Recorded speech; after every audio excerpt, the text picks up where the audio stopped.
Today is a very exciting day here, but first, I want to tell you a real story about what I learned from a different school bus and what I didn't like about learning this particular thing. Welcome to English Coach 3Ts. I'm Tanya, and the story I'm thinking about happened to me when I was in about the 6th or 7th grade. My younger brother and I would ride the school bus to school every morning. And we walked together down to the little local store to catch the bus there. And we both rode bus 2. Always we rode bus 2. And at the beginning of the next school year, I got the information that I was being switched from bus 2 to bus 1. And I didn't like that at all. Don't forget to watch to the end of the story where there's a short English lesson to help you understand the words and phrases that are written in all caps, and sometimes there's more. The thing that really upset me about this is that Joe was not switched to the new bus, and I couldn't understand why we weren't going to be together anymore. So the truth of the matter, truth be told, is that I was scared to ride the new bus by myself, but I was also scared about leaving Joe. We were very close, and I really didn't like the idea of having him ride a different bus than I would be riding.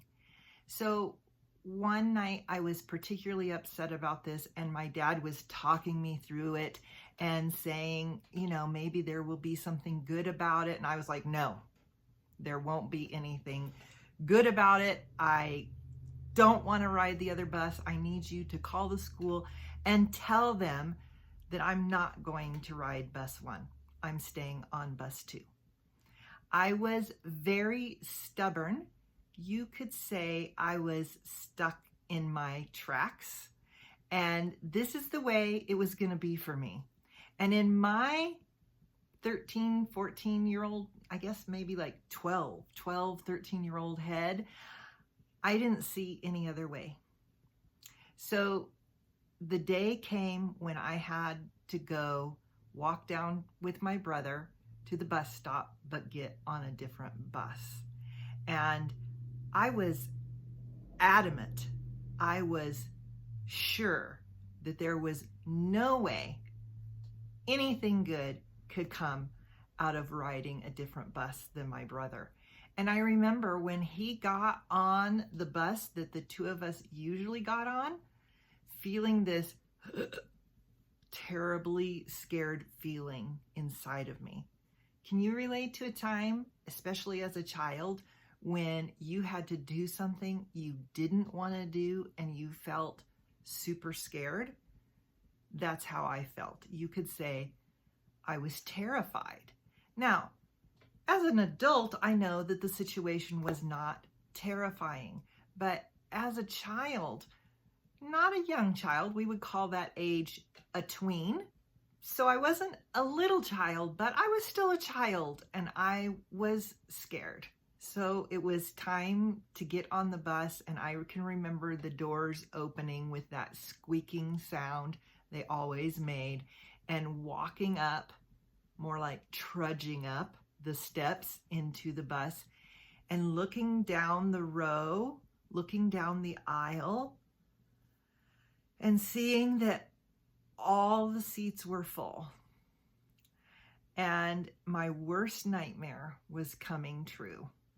There was nowhere I could sit other than to sit next to someone I didn't know. And so I slowly started walking down the aisle, passing the seats that were full and the seats that had only one person in them that looked like they weren't going to be very kind or understanding. And as I got about halfway down, I noticed this young woman, about the same age as me, although she was from another country. And in her quiet English, she said to me I could sit next to her. And right away, here I was with someone else, unbeknownst to me, that was probably as scared as I was, maybe even more scared than I was. And maybe she was confident, but somehow the two of us connected. And that's when I found my best friend from those school days. Cerie's parents had come to the United States from Indonesia to study at the school that was near the middle school that we both attended. I remember connecting with her right away because all of a sudden I didn't feel so scared. And over the next weeks and months, we became fast friends.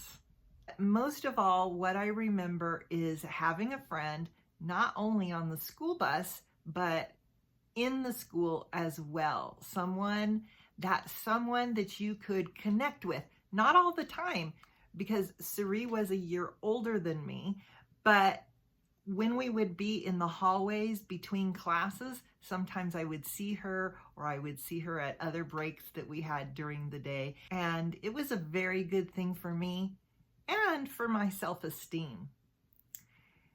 Now, the lesson I learned was that my dad was right.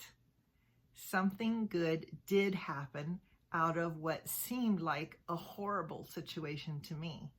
Again, as adults, we don't see these kinds of situations as horrible. But at that age and at that time, coming up to that situation was extremely scary. Something that's not scary anymore. Can you think of a time or something like this, something that was scary and isn't scary anymore, even if it's not something from your childhood? In fact, even better to think of something that was more recent, maybe just 5 or 10 years ago, or 20 or 30 or whatever it is. But I think it's helpful to think about these things and think about what the process was like. And here's why. Here's what this has to do with learning English. A lot of what my students need is to overcome fear. I talked about overcoming obstacles in a recent video. I will link that one below.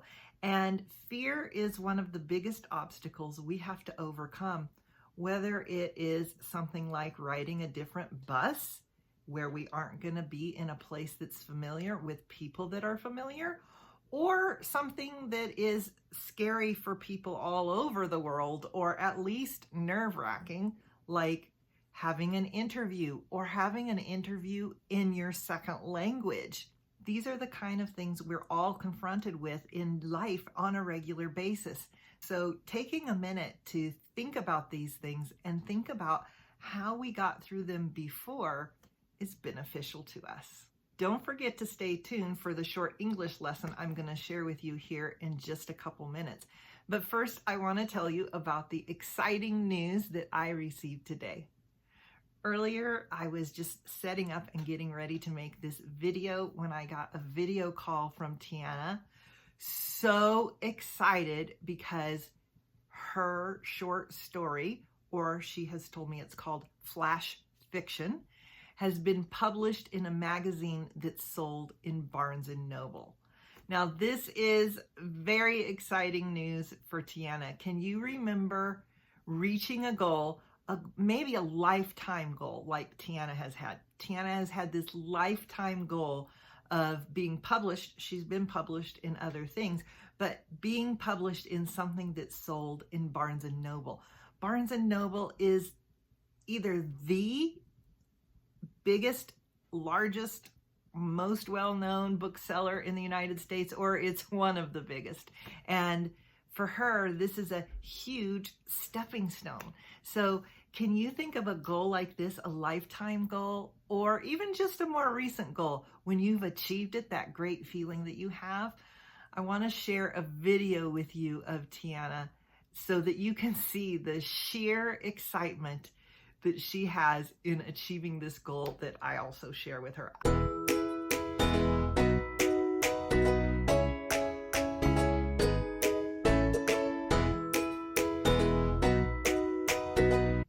to say, when I got off the phone with her, I actually cried a little just in sharing her excitement for achieving this goal in her life. There are so many great words and phrases in this story. I'm excited to jump into the first one, which is truth be told, or I also said the truth of the matter. These phrases are both very similar. We use both of these phrases as a way to say that there's some truth here that maybe we haven't already talked about, or maybe it's even truth that someone doesn't want to talk about it. Maybe the person themselves who is talking, maybe another person doesn't really want to talk about it, but we're saying one thing and maybe there's more information that would be helpful. So, for example, in this story, I was being very adamant, there's another word, very opinionated. I had a very strong opinion about being on a different bus than my brother. And when I was talking about it, I was focusing on that particular thing. But additionally, I was really scared. So the truth of the matter was that I was really scared.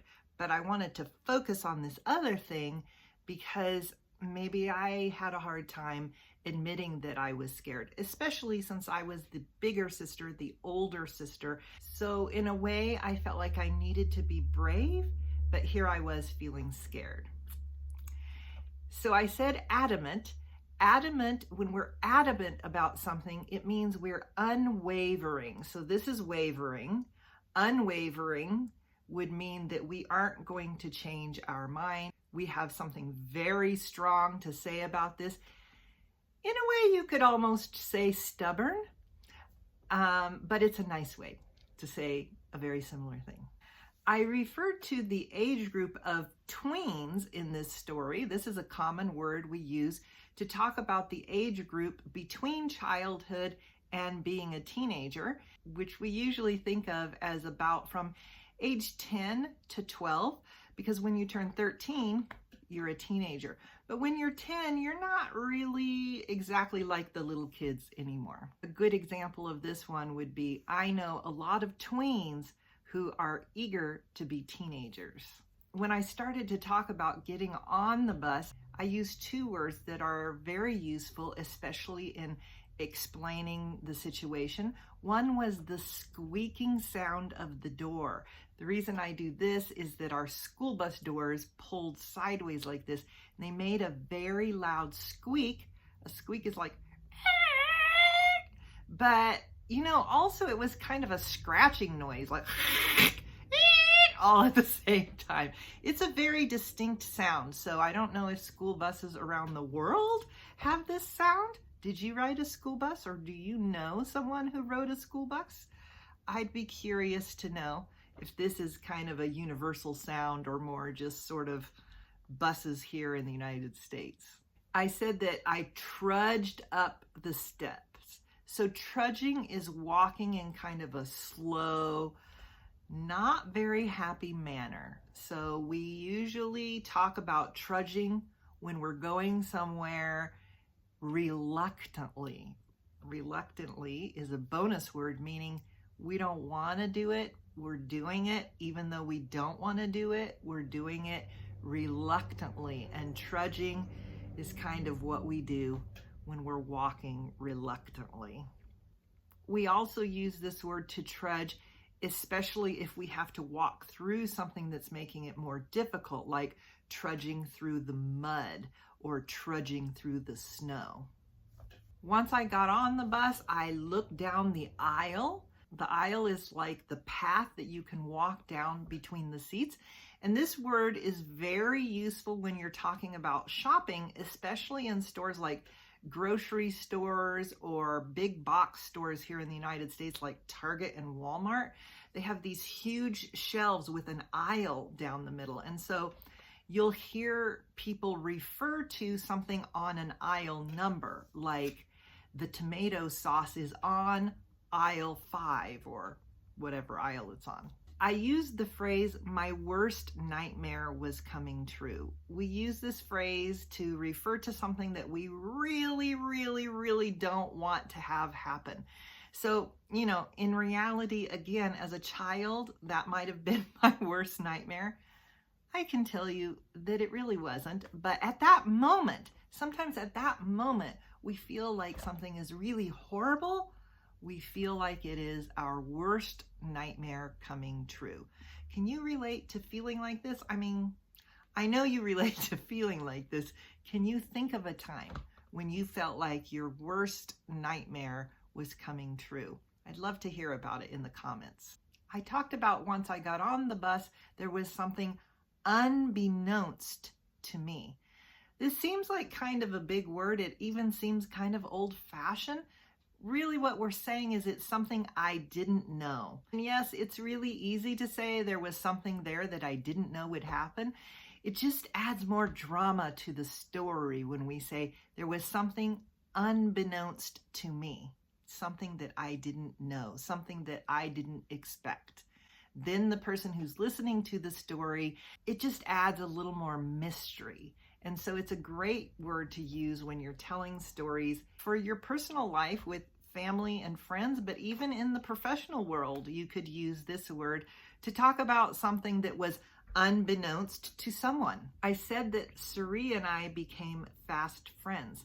I've heard different people use this phrase differently. To become fast friends could mean that we became friends quickly, but it can also mean that we became steadfast friends, meaning that we were very loyal to each other. We were close. We were connected to each other. And it could be both, that we became friends quickly and steadfastly. When I was sharing Tiana's very exciting news, I said that she wrote a short story, and in fact it was, but even more specifically, she said, or she taught me, that it's called flash fiction. Flash is a word that's being used more often in our culture. I think it's from technology like a flash drive or a thumb drive, or it could be coming from Marvel like the superhero Flash. Either way, flash fiction is something I haven't heard of before, but it's basically just a short story that's fiction, so it's not true, and it's very short. You can read it in a flash. And I also said that being published in this magazine that was in fact in Barnes & Noble was or is a big stepping stone for Tiana. So stepping stones are something that literally you might have in your front yard or in a garden where maybe you have a path here and you want to get to somewhere over there, and you literally put some flat stones so that you can step on the stones to get from one spot to the other spot. But we also think of this figuratively, or we use it figuratively when we're talking about something that helps us to get from one area, one level to another level, especially in things like goals, like Tiana's goal to be published, or it could be in your goal to learn English. What have been some of the stepping stones? For example, I hope these videos have been stepping stones to help you get from where you were with your English to where you'd like to be. And finally, the last word I want to tell you a little bit more about is when I said you could see the sheer excitement in Tiana's face in the video where she's sharing with us the book. She's standing in Barnes & Noble's and she has the book and she's very excited. To say that you can see the sheer excitement, it's a little bit like saying very excited or pure excitement. You could see that it was absolute excitement for her. I hope that one of these words or phrases or even another one has been helpful for you today. It's very helpful for me if you can give me a thumbs up and subscribe so you don't miss any more videos. Sharing this video with someone you know who wants to be fluent is the best compliment you can give me, and I always love hearing about your stories and your experiences. If you're ready to learn more vocabulary and phrases like you did in this video, check this one out. Or if you want to see one of our most popular videos, take a look at this one, and I'll see you over there. Bye. It just adds a little more. What does it add? Flash, the hero. The hero? Book, she's standing in Barnes and